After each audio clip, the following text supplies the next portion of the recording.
Hello, I'm Daniel Weinmann, and this is Brave New Brands, the podcast where we get to know the stories behind our most authentic consumer products.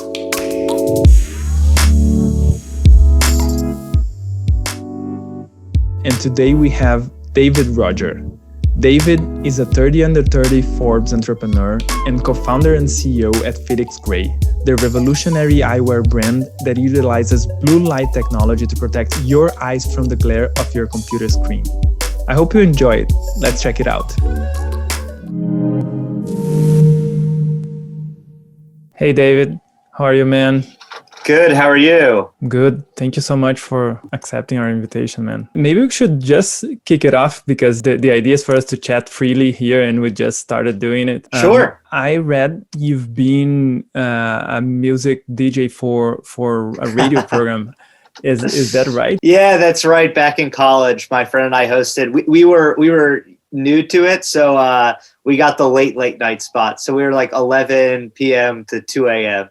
But it was fun. That's the spot. Oh, it was great. People listen to. Oh, for sure. It was really fun to play. It was just nice to be able to share different music. And now, music is so easy to discover. I use Spotify and Spotify's Discover platform is just incredible. But back in the day, it was much harder. So, a lot of it was YouTube and going, just someone told you about this thing and then you had to figure out how to legally download it because, they didn't have Spotify. So it's way easier now to discover music. But it was still very good to have like curated music that's presented to us by people that are sharing, right? Yeah, and Spotify even has all those people who make music, right? So they curate the playlist. Like I love there's I don't know if you guys know the African Heat playlist, which is just like the biggest songs out of just the continent. They update it every week, and that stuff is just like really fun to just kind of dance to and vibe to. But it's really cool that they employ a lot of people who their sole job is just to make awesome playlists. Talking about playing, earlier today I was playing around with your website and doing the virtual try-ons, and then nice. my wife and my 3-year-old daughter joined me, and my daughter couldn't stop like, let's switch to this other one, and then she had a blast using the platform. That makes me really happy to hear. Yeah, it's a lot of fun, and we've seen a lot of people interact with the software, which is really cool. Yeah, that's a great segue to talk about. You had some kind of experience with tech, or at least startups, before Felix Gray, right? So I graduated college in 2013, and I went to work for the CEO of Zappos, Tony Hsieh. Yeah. He was the former CEO, and he passed away, unfortunately, late in 2020. But I worked for his project to revitalize downtown Las Vegas, which is where Zappos is based. So that was kind of like real estate meets startup. But before that, I had also worked at a tech startup in New York for essentially the summer and into part of my senior year. And then the summer before that, I actually started a new newspaper on campus, which was essentially a decentralized version of a newspaper that was specific to each college campus as part of the company is called the Odyssey, and that was the umbrella. So I actually started the Cornell chapter, and then it ended up, after we had enough sales, ended up hiring we ended up hiring a whole editorial team through hiring. It was all students who were doing stuff for free. So it's a good business model for the Odyssey. It's free labor. But I started getting into entrepreneurship. I'd say I came to school thinking I wanted to be a lawyer my freshman year. And by the end of my freshman year, I was like, I don't want to do this. I just don't think it has enough. There's not enough creativity. There's not an aspect of building. The problem solving exists, but it's not a blank canvas. And it's fun to work with a blank canvas. You have, you go in a direction, you don't know if that direction is going to be right or wrong for sometimes a couple of years even. And I think that having that blank canvas is really exciting. It allows for some of the hardest work and some of the most thoughtful work. And I enjoy it. Yeah. Awesome. Before we get into Felix Gray, we just want to mention, so you have a sense of how much of Tony Hsieh fan I am. We actually have head of WOW position at our company. Oh, I love that. because of I don't know, I think it was 2010 when he released his book Delivering Happiness, and since then all my companies had this service orientation based, basically inspired. And when we first hired our head of WOW, I said, because he had the same background with me of reading the book back then, I just said, basically, we want you to be our Tony Hsieh. No, I think it's so true. I think, look, I think at the end of the day, what is successful is what customers want, right? So it's not what's the best, look, it all has to come together, but it's not, you can't build a business based on the business model. You can't build a business based on, what you think people are going to want. You have to build a business on what people actually want, right? So if you're like, I'm doing all these things, I think it's working, and no one's reacting to it, It doesn't mean anything. I think that goes down to obviously a very important aspect, which is a customer experience level, right? So, because that is your closest and most personal interaction with the brand. But it also goes into the products that you're creating, the pricing that you have, the type of branding that the conversations that you're talking about, the branding that you have. All those things are, if the customer doesn't gravitate towards it and want it, they're going to go somewhere else. And, Tony, I think, was ahead of his time in saying e-com is providing a really engineering, tech-heavy experience that doesn't have a personal touch. Yeah. And you walk into a store and especially back in 2010, 2009 when Zappos was purchased and had been growing very significantly. You walk into like a Nordstrom's, you're going to have a great experience with the buyer, particularly back then, right? They're going to be able to tell you different, what is going to fit your shoe better. They're going to be able to say, what's a new style that's really in, or, you didn't really get that online back in the day. And so, Tony's thing was, hey, let's create this really good experience. If I go into a Nordstrom's and I need to return something, they'll be happy to do it. I do it online. It's a pain. And now I think with Zappos and obviously with Amazon, the customer has been treated so well. And that's why those companies have been able to grow, right? Because at the end of the day, customers are going to them over others because it's just a better overall product that they're getting, right? And that includes the experience at the customer level. And how much of an influence was your experience with him when you decided to start Felix Gray? Yeah, so, I got to Downtown Project, and so Tony had put in $350 million of his own money into revitalizing downtown Las Vegas, which is where Zappos is based. And when you have a lot of things going on and you're also used to software, things are a little bit hectic, right? Particularly in the software world, it's easy to, you build something and then you have to rebuild things, and there's a little bit more flexibility. When you're working in the actual physical space, it's really hard to build a building, have its plumbing, and then change the plumbing if you didn't do it right the first time. So we had all these projects going on that were ranging between usually $1 million projects to $25 million projects. And frankly, we had no idea if these projects are going to make money, if they're going to lose money. We just didn't have any of the discipline at the financial side of understanding if this was going to be successful, if the business model was going to work. And so I got brought in and they basically said, figure this out. So we had all these different projects going on. I love this. Yeah. And I mean, I had, right at school, I had essentially studied, I had never taken a finance class. So I had taken one accounting class and that was it. And so I didn't really know how to do this, but I think part of being part of a startup is saying, all right, I'm just going to dive in and do it if you need me to do it, right? And if you're not doing a good job, that's going to be evident, and eventually you're going to get replaced or, along those lines. But if you're coming in as a generalist, you have to say, okay, I'm just going to do what it takes. And for me, that meant being in front of Excel for 12 hours a day, right? Yeah. And because I had to, not only was I had all this work to do, but I had to learn a lot of this stuff. And I think good advice that I received early on was, Google your way to victory. Because essentially you can Google basically anything and figure out how to do it. And Stack Overflow is a great tool. If you're doing Excel stuff, ExcelJet is another great tool. That stuff is going to continue to pop up and you'll just be able to Google your way to victory. And you don't really need to ask people how to do things often because you can just look it up online. But because I was, in front of a screen, namely looking at tiny Excel cells for, 12 hours a day, my eyes just started to absolutely kill me. And I kind of looked around and I was like, why are my eyes bothering me? Why are my eyes really tired around 3 p.m.? And how come, half my coworkers are complaining about these same issues?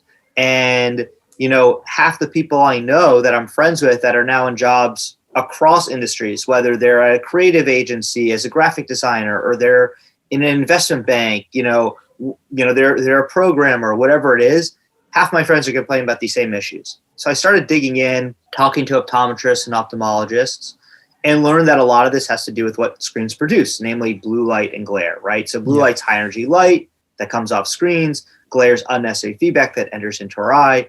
And the idea was, hey, look, if you can filter blue light, you can eliminate glare, you can create this more comfortable experience in front of the screen. You can get rid of the headaches, the dry eyes, the blurry vision, the eye strain, things along those lines. Except at the time, so I said, okay, great. I always say if Felix Gray had existed when I wanted Felix Gray, I would never have started Felix Gray, right? Yeah. Because at the time, bought a pair. Yeah, I would have just bought a pair and I would have continued, with my day, and I would have been really happy, and that would have been that. And so what was existing at the time, though, was either these yellow lenses, orange or yellow lenses that were effective at filtering blue light. They did work, but they were yellow or orange, and they had generally looked like hunting goggles, like hunting glasses that you're putting in. So if you put them all together, you put them on, you look like one of the X-Men. And, I was like, look, I wear a t-shirt, a sweatshirt to work. I'm in more of a laid back startup environment. I still can't wear this. And I still care about, what I look like. And especially people, then who are going to work in a suit and a tie or a jacket, whatever it is, they're also thinking, hey, I can't wear this. And then on the other side, there were these clear lenses that basically didn't work. So that's really true today, even as the blue light space has grown. Most clear lenses are filtering only about 2% of blue light, where it actually matters where to filter blue light. So a lot of it is placebo. And so I started doing my research. I was like, well, why isn't there something that actually works? And so we ended up developing a proprietary way of filtering blue light. It actually filters 30% of blue light where it matters. And that really responds to a really effective product, right? So 9 out of 10 people who wear Felix Gray report significant improvement. Our NPS is generally 70 to 80. It's in a really good range. Word of mouth is still our largest way that people actually find out about us. And that's all because of the product that we've built at the effective level, right? But beyond that, then we said, look, we want your eyes to feel good, but we want you to feel good, you to feel confident who you are at the same time. And so that meant let's develop really beautiful frames, high quality materials using Italian acetate, German metals, stuff that's going to feel great, for your eyes, but you're going to feel great wearing it as well. And so we say on the design side, our aesthetic is classic with a modern twist, and above all, timeless, right? So you should feel comfortable wearing your glasses today or in 3 years from now and feel just as good in the pair of glasses that you're putting on, and your eyes are going to feel just as good because of the benefits that you're getting from a proprietary lens. Okay, there were no people doing it. You felt the urge to solve your problem and saw an opportunity to solve other people's problem. How much of your drive for doing it came from solving your problem versus extrapolating it towards a bigger mission? What's the mix there? Yeah, so I think in the beginning it wasn't just a problem I was having, right? It was a problem that I knew that lots of other people in my network were having, right? My friends, family, coworkers. And I started doing research. There's a group in the US called the Vision Council, which is this independent group of optometrists and ophthalmologists. And they were basically estimating, based on survey data, that about 60% of all Americans were dealing with digital eye strain related issues, right? So there was some market data. I was seeing it anecdotally. I was seeing it for myself. So I knew this was something that was important. When Chris, my co-founder, and I actually launched the company, we launched first and foremost in January 2016 as a private beta, because before we launched, direct to consumer was very hot. And a lot of people are putting a lot of money into direct to consumer. And so we said, hey, we're, two smart guys. He came from the hedge fund space. I came from more of an entrepreneurial background. We thought that we had a really interesting take on a market that had yet to really exist and that we were going to really pioneer that market. And when we went to investors, people would say, good luck, you're never going to build a market. Like, people don't build markets. If you're telling me, hey, let's make this nicer version of a suitcase, let's make this nicer version of a bed that's cheaper, great, those things exist. You're not getting people to buy something new.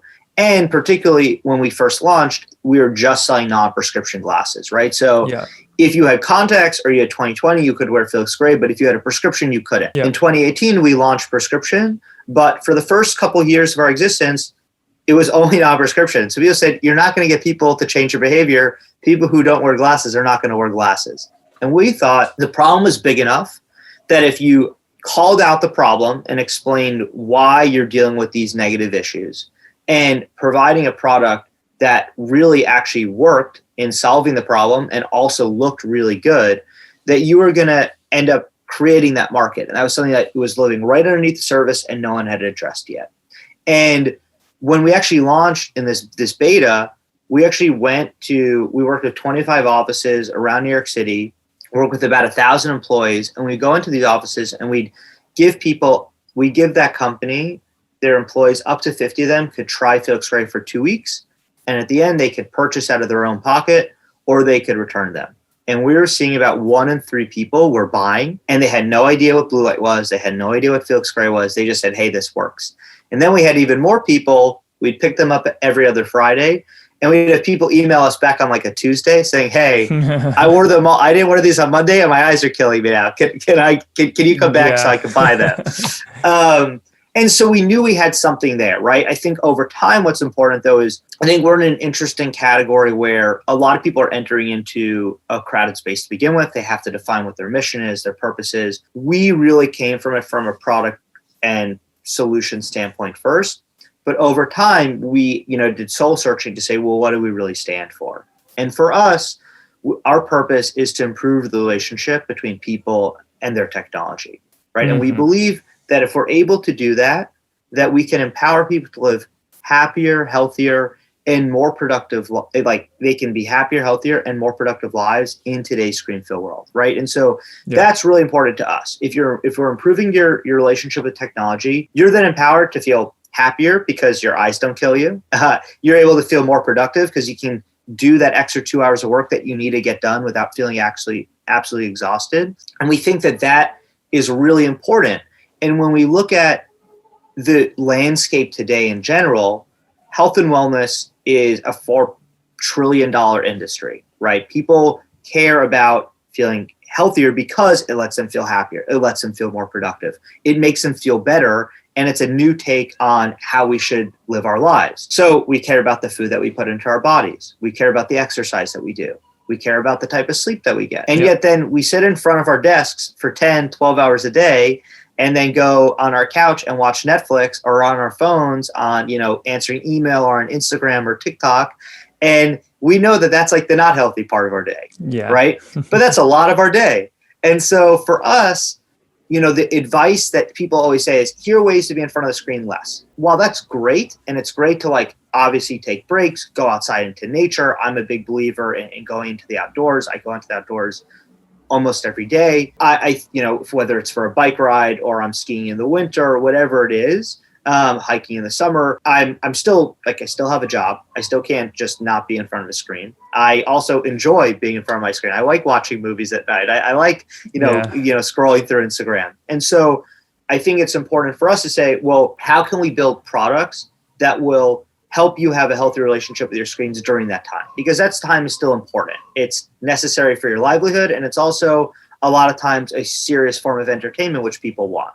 And we think that conversation around how to improve your digital wellness is something that no brand is owning, whether it's in the eyewear space or otherwise. And that's a conversation that we're really excited to facilitate with, our consumer base and ultimately lead and pioneer that conversation, the same way that we've kind of led and pioneered the blue light glasses space. And it makes total sense, because even let's call moderate people are starting to be afraid of technology in a way, and feeling guilty when they like enjoy the pleasures of technology. And this is a much broader vision and mission that allows you to expand if you want to expand, or even if within the eyewear space, it's powerful enough to drive you on the years ahead, right? Yeah. We say, look, it opens us to additional product development down the line. Every product that we have has to be backed by this mission of,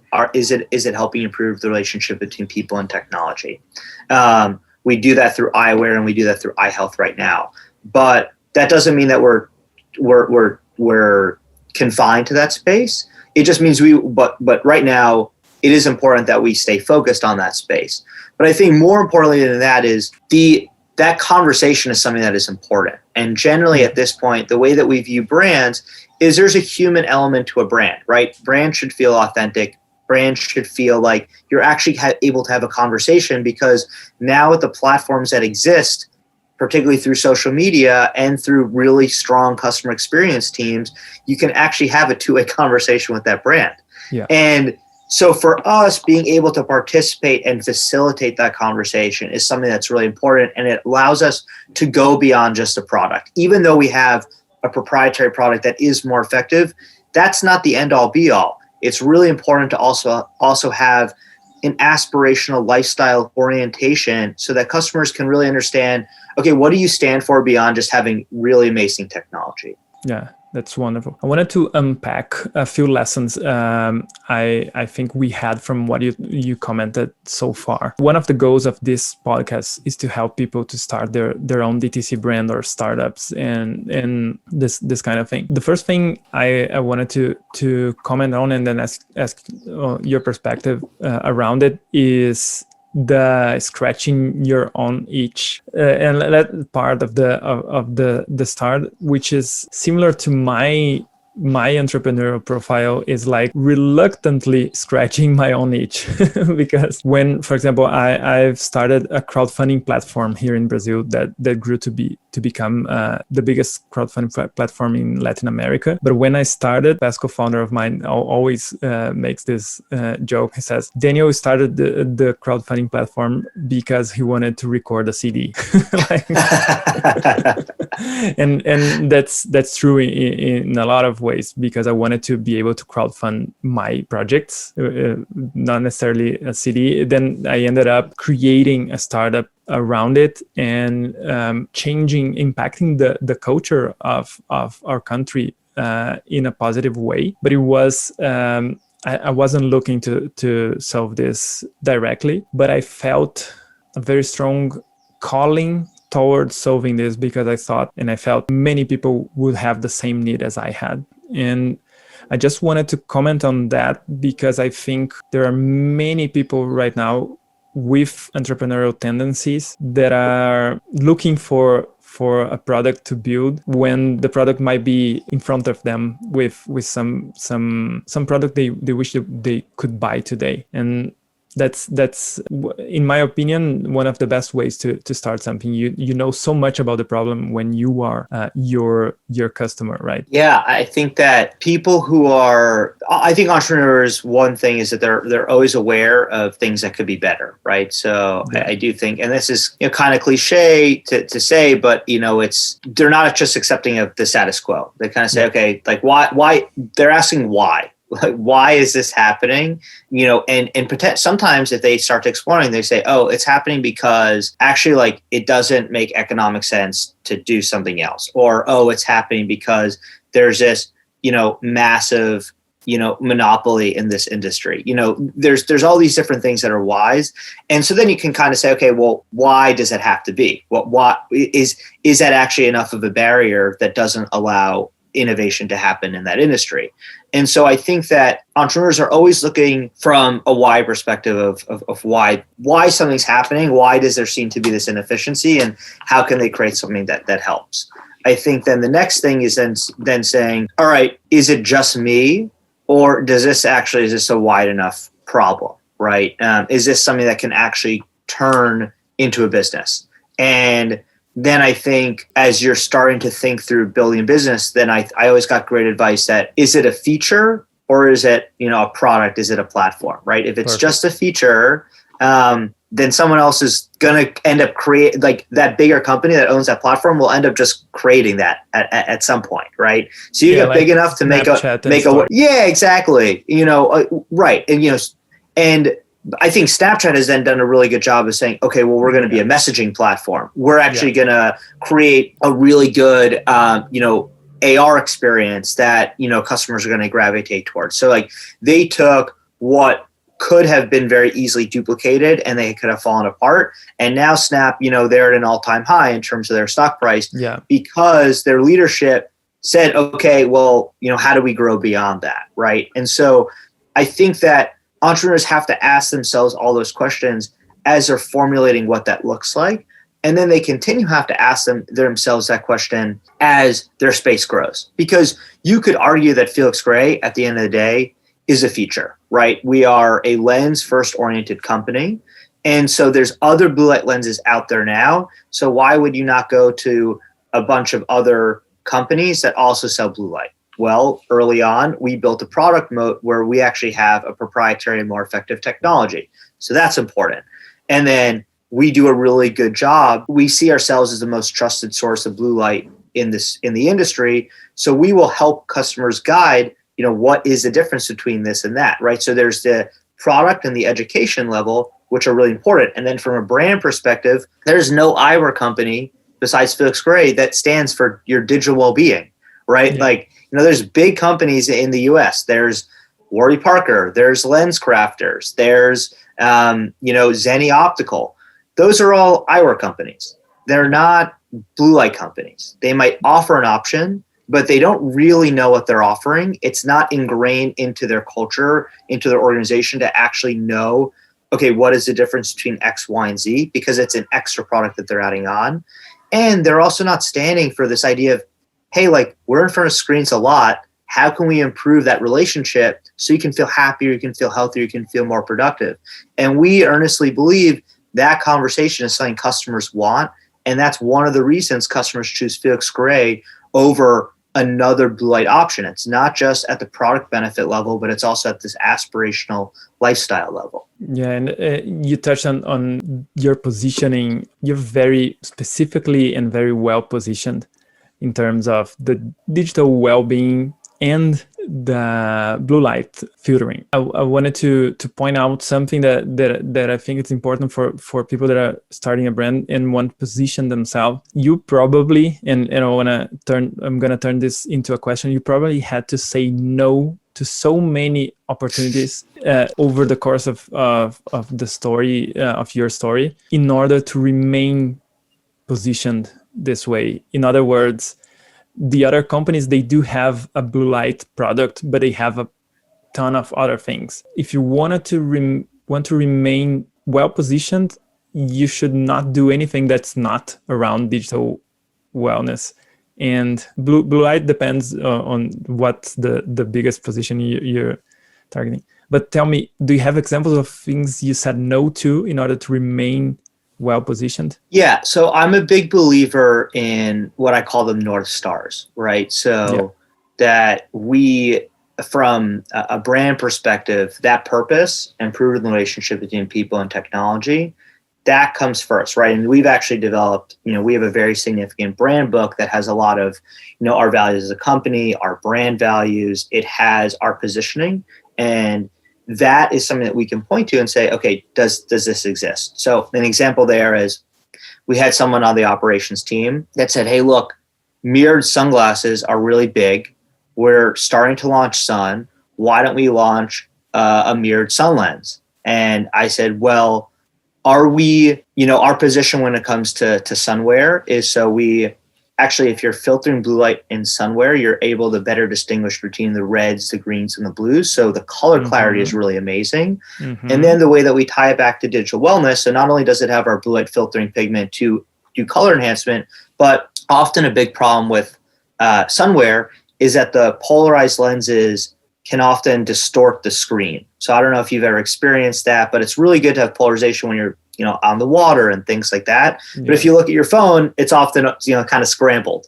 And so it's not proprietary, but we use a special thinner polarized film. So you can actually look at your phone totally fine, right? So we acknowledge, look, you're not going to be on your laptop, out by the beach. You don't need it for that, but you are still going to look at your phone for X, Y, and Z. How do we tie it back to this idea of like improving the relationship between people and technology, right? And so when I then asked my director of operations, I said, okay, well, does this lens filter blue light? Does it do anything that we talk about in terms of digital wellness? He said no. And I said, okay, well, that's the conversation. We were able to stop it really easily. We didn't have to go any further because it just wasn't part of our mission. And so the same way, we're big believers we actually implemented objectives and key results. So we implemented OKRs about 6 months ago. And what I found that really helpful is that's also then created its own North Star, its own framework that really put what we had been saying for a long time around, hey, we want to build a company that can attain profitable growth. Hey, we want to build a company that really is the most trusted brand in blue light. And hey, we want to build a company that continues to provide an amazing end-to-end customer experience, right? And so those are things that we had kind of talked about, but orienting them and saying, hey, there's 3 company objectives. And then all the teams are going to orient their work around these company objectives. And we're going to measure how these objectives are succeeding through 1 to 3 key results per objective. And that was a great way of us being able to, again, we have North Stars. So if I have an opportunity come up and I say, okay, well, where does this fit in within our objectives and key results framework, right? Does this still make sense? And if it does, where does it fall on the priority list? Does it take precedence? Does it have more of an impact on achieving our key results? Or is this something that's going to we're going to do, and then all of a sudden, none of the key results will have moved? And I think that is really important because every day I get new inbounds about things that we could do, new software we could, integrate into. And a new product we could develop. Like every day I get a new partnership we could do, right? It's part of the job of a CEO, I believe, is to not only lay out the vision, but help make sure that we are continuing to track to that mission, right? And so asking those questions if it doesn't feel like we're tracking there. Because otherwise you're going to do a million things, you're going to do none of it well, and you're going to go here, left, right, north, west, south, and all of a sudden you're going to be in the same place. You're going to have used a lot of energy. You're going to have used a lot of energy, and you're going to have stayed in the exact same space. Yeah, that's wonderful to hear your reality, like painting this very hard lesson to learn, right? Because opportunity is tempting. When you don't have a North Star, becomes very tempting. And usually, I'm not trying. I don't know the eyewear market so well, but I'm not trying to say that the other brands don't have as much of a North Star as you do, because I don't know them. But when you said they have a lot of products, I know their North Star is not the same as yours. So you're gonna be uniquely positioned to do what you're doing. Yeah. And I think, look, that's not to say that other brands don't have North Stars themselves. I think there's been plenty of eyewear brands that have been very successful. They just have different North Stars. And so that's important for our positioning, and it's important for their positioning. But our long-term belief is that as the blue light space grows, and then also as the digital wellness space and conversation grows, that we're really well positioned. Because what we saw in the beginning was we saw in 2016, when we launched, no one knew what blue light was, right? I mentioned that. And now people know what blue light is. They know, hey, this is causing a lot of the eye strain I deal with and the headaches I deal with. And that education is going to continue to grow. And if you only had one player in the space that was able to do that, you're going to have a much slower time of getting people to understand that, right? It's kind of rising tides, where it's good to have a lot of different products in the market, brands talking about it. But at the end of the day, what we're finding is customers are becoming more discerning as the space grows. They go, why is there a $15 pair on Amazon? Why is this sunglasses company selling it for $60? Why is there a Felix Gray for $95? And why can I add another $50 to my Warby Parker to sell for $145? And they start asking, like, what is the difference? There's all these different price points are all over the place. And that's where our job is to come in and really be the most trusted source of blue light, be able to help consumers navigate that conversation, that crowded space, and ultimately to then back it by, a proprietary technology and a lifestyle mission that is oriented around your digital well-being. And we think that that is long-term how we win. Short-term, you might see, hey, this other company came in and they offer something $10 cheaper. Let's drop prices. Like, that's not sustainable. That's just going to create, you have to hold the, you have to kind of hold the line, hold steady and continue focusing on that longer term vision. And that ultimately pays off in the long run versus chasing these short little victories. Switching gears a little, what would you say is your biggest challenge right now? Increasing your internal capacity to fulfill demand or generating demand? So I think it is what our biggest challenge continues to be is we've done a really good job on the operations and supply side to be able to handle the demand. A few years ago, that system was really broken and we really dove in and spent a lot of time fixing it. It is, as we grow beyond our own online channel, that will continue to bubble up as issues, but we have been really good about making sure that stayed constant. And I'd say that demand generation has been really good too. I think for us, the biggest thing that we need to continue to do is to differentiate ourselves from other blue light products, right? And so, why is the technology difference between one and the other? So what are the actual benefits product-wise you're getting, right? And then if you have a great product and the product is better, okay, well, does this brand stand for something more so that I want than another one, right? So we kind of look at it as first and foremost, if you have this great lifestyle brand, but the products you're selling are crap, no one's going to want it and people aren't going to be happy. So you got to start baseline with the product and the product works, right? Like I mentioned, 9 out of 10 people report significant improvement from wearing Felix Gray. And then you can start having this conversation on digital wellness. For us, I think our biggest challenge is continuing as customers ask that question, what is different between one and another, that we are able to insert ourselves into that conversation with the customer and that they're able to learn, okay, this is why this is different than that. And that's really helpful for me to know. And so, you know what, I don't need to spend the extra $50 at this brand. I can actually only spend $95 here, but it does make sense that it's $30 more expensive from this other brand, right? And so that's kind of how we look at probably our biggest challenge and why we're really pushing, whether it's through podcast conversations or whether it's through, landing pages or content that we develop on our site or for our socials, that conversation is continuing to happen. We're helping customers continue to navigate through the more crowded blue light space. Yeah. And you mentioned your operations were kind of broken at some point. In my experience, it's very common that you realize you need to improve your internal capacity or operations once you reach product market fit and is starting to navigate a more steep growth curve for the first time. Was that your case? Was when the growth curve became steeper that you had to say, oh, now I need to get better at this? Yeah, I think it was. I don't think it's actually the rate is just the time of which you have to fix it. It's really that y-axis, which is like what point do you hit the breaking point, right? So if you're on a slower growth curve, you're still going to hit that y-axis at some point, and then things are going to break. You just know of that stuff potentially sooner, so you have more time to fix it. And for us, what we found was we had built some parts and some of our partners really scalable parts, we're really easily able to scale with that growth rate. And really the bottlenecks were some of the things in terms of the quality control procedures we had in place, some of the things in terms of the shipping providers that we were using, the assembly of the lens and the frame. Some of those were bottlenecks.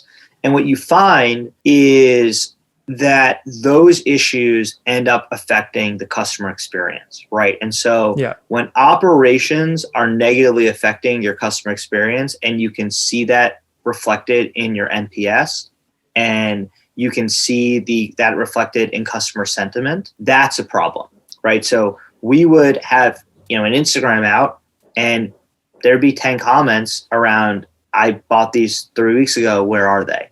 Yeah. We don't have that anymore. But it was really important to us to say, and that's why it was really important that we solidify those objectives for us. But we always knew, especially coming from a Tony Hsieh oriented background, providing amazing customer experience was always really important to us. But that's why one of the 3 company objectives is continue to provide an amazing end-to-end customer experience. Yeah. And that means that, that doesn't just mean marketing and branding. It doesn't just mean the CX team. It means the operations team. Can we give you a really great product, and can we give it to you in a reasonable amount of time? What was the role of software? It can be like SaaS products you buy or custom built tech. What was the role of software in this transformation when you said, okay, I need to be able to deliver in a reasonable amount of time for this new demand we have? So software wasn't, it was really partners, and it was the partners that we were using at part of the supply chain level. And so we then had to build technology to integrate into new partners, but that was not really the bottleneck, right? Sometimes it could be, now look, you mentioned earlier, that your wife and your daughter were, using the virtual try-on, right? That came out of the fact that we see that the largest return in exchange percentage is because of fit. We know that customers want to be able, this is something that you're wearing on your face, you want it to make sure that it's going to look good. And so that was an example of our software working to not only does that, if we're lowering the return exchange rate, if we're improving the conversion rate, that's good business for the business model, but you're providing an amazing end-to-end customer experience. You're improving that experience, right? And so that's an example of where software helped. But I'd say when we were first hitting that scale mark and we were first seeing a lot of breakage, that really had to do more with the partners than anything else. And as we've continued to scale, we actually just built a much better backbone infrastructure. We built out really important reporting systems so we can get real-time feedback on a lot of this data so that we can, and we built out infrastructure in the company to be able to not only receive that data, but then actually have the bandwidth to be able to work with our partners to fix whatever issues are going on, right? All that stuff has happened. And so we've been able to continue to scale and do so in a really positive way on the operation side. But we definitely hit that road bump, and most companies are going to hit that road bump at one point or another. The only thing I'd say is that that's good, right? It's okay for that to happen because you found product market fit. If you build that before it comes, then you're wasting your time. Growth solves all problems. Like, focus on the growth stuff first. And then as you're starting to see the operations and things affect your customer sentiment, then you just have to be really good about fixing that problem. But don't get ahead of yourself. Don't have don't implement things that don't. You can do things that don't scale in the beginning, and that's okay. These issues are what we're looking for when we're exploring in the beginning. We want to test the limits of our operations. We want to discover. Otherwise, we're going to be over optimizing, especially optimizing too early, like you mentioned. Yeah. And how many people does your team have today? So we're about 20 people. And then on any given day, about 60 people touch the product. But a lot of that is through, the work that we do with our third-party manufacturing on the frame side. And, we actually do all assembly in the United States right now. So that's also third party, but they're kind of an extension of the team. We're very close with them. Yeah. But 20 people are actually at HQ. Perfect. And how fast did you grow to 20 people? So we've been really careful about growing people too quickly. So I think there's a couple things there. I think that one, particularly in the direct-to-consumer, in the brand physical product space, your goal should be about $1 million plus per employee.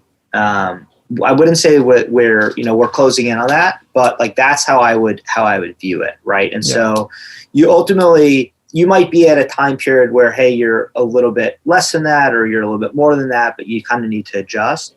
But that's really important. So, I think that when you're dealing with physical brands, the gross margins, even if they're great, are not going to be as great as software. So you have to take that into consideration as you're trying to build ultimately a sustainable business. And then I'd say that we've done a really good job about a lot of companies will raise, and I understand why they do it, but they will raise and they will go in a hiring wave and they will hire ahead of that growth curve to see how far on that growth curve they can get. What ultimately ends up happening is if they don't hit that growth curve exactly, like they don't time it right, that they will end up laying people off because they haven't hit that level, and then they'll kind of readjust. While I totally understand that, we thought that wasn't the right cultural move for us. So we were more focused on how do we maintain longevity with our employees, and how do we build a really tight-knit, close culture here. And that might mean that, hey, when things are really busy, you're going to have to work a little bit more. You can also totally take advantage of like contractors and things like that to help with different things at the bandwidth side without having to bring on full-time employees. But that's just how we viewed it. We viewed it that we did not want to do a big hiring wave and then do a big round of layoffs if and when, because ultimately at some point, regardless of where it is, unless you're like Google or Amazon, you're not hitting that like ideal growth curve that your venture capitalist partners want you to hit. And then, you're going to have to lay some people off. You're still on a great growth curve. You just like got a little bit ahead of yourselves. And I think that causes some friction in the actual long-term culture. That is something that we didn't want to do. Yeah, totally. I agree 100% with this strategy. And did you end up raising funds for Felix Gray? So we've raised our up to a Series A. We think that will enable us to hit profitability. We're eyeing that in the next 12 months. And so we think we can continue to grow beyond that in a pretty successful way. But I'd say that, most brands are going to need to raise some capital. It's some brands have, whether it's amazing margin or amazing repeat business, or they're already one of the founders already has a huge audience as an influencer that taps them into like really cheap customer acquisition. Sometimes that will happen where you can really bootstrap the whole thing.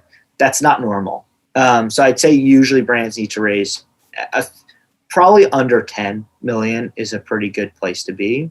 And then I'd say that, the other thing that's important is when you start to create a business and you're actually starting to see progress, raise at the right valuations. So this is something I think people are getting smarter about, but I think there's plenty of people that are still stuck in, this is all paper money and it means nothing. And so you doing 8 million in revenue and raising at a 50 million valuation, that's not aligned with how the market actually looks at something long-term. So now all you've done is you've set yourself up that if you need to raise more capital, you now need to raise it at 100, 150, 200 million valuation for the next time. We like to call it like the hamster wheel of death, right? So it's just like you're spinning, you're raising, you're growing, but you're burning. And that's not incentivizing a sustainable business. I think in the physical product world, that has definitely been identified. That's less important in like the technology world. Tons of companies can go public and still be burning capital, things like that. But that's not something that physical products is really the longer term part of the market. That's not those early investors or those like early VCs. That's not something there's alignment there. And so you have to think like, great, now you have a $40 million company, but that's just paper money. So what happens when like you can't raise at that higher valuation and things like that? And where does that drop off? And so those are, things that are really, really important. It's better taking, to me, the way that I think about it is that owning a lower valuation allows for more flexibility. It allows for you to be more in the driver's seat. And if you're still able to maintain significant control of the company, then you're in a good place. But that's something that I think a lot of first-time entrepreneurs don't. They get so excited about the number at the term sheet that they're not thinking that that's not liquid value at all. Yeah, and it's almost the opposite. The higher you raise, the more you're going to have to dilute later your side also. Yeah, and then the fewer, if you're interested, some companies are totally IPOable and some are not. And the higher you raise, the more the fewer buyers are going to be. And that even exists, look at a company like, WeWork that raised at these crazy valuations. Everyone said this is essentially real estate. And, now they're especially, obviously COVID has hurt them, but way before that, they were, a shell of their former self, raising at a $40 billion valuation. And you even look at something like Uber, when it went out on the market, now it's at 100 billion market cap. But when they went out, they raised in the IPO lower than what the venture capitalists had actually, put money into them at a private valuation. And so those VCs now had to hold on to their money for an even longer period of time in order to hopefully see that stock price went up. It worked out, but those are things. And then you look at more middle markets. If you raise at a 200 million valuation, that means you're selling for 400 or 500 million. How many buyers are able to sell, buy a 400 or 500 million company, as opposed to if you raised, 100 million, there's more buyers that are able to buy it at $200-300 million valuation. So it's one of those things where the more you raise, the fewer outcomes there actually are that exist. And so I think it's important to recognize that if you're on a huge rocket ship that is going to be multi-billions of dollars, great. But if you have to convince yourself, like we know we're not going to be a $1 billion company, that's okay. We're building a great company. We're building a great brand. We have a great product. That's fine with us. We just have to, I think, being realistic about what those outcomes are, end up creating a lot more ultimate value for everyone involved in the business. One last question, man. Were there any situations where you thought you wouldn't make it as a company? Yeah, a couple times, for sure. I think in the very beginning, obviously there's ups and downs, but then even as you grow, I think one of the things that I really learned is some point a few years ago, we were still growing really well. And we did an accounting analysis because I'm looking at the bank account going down.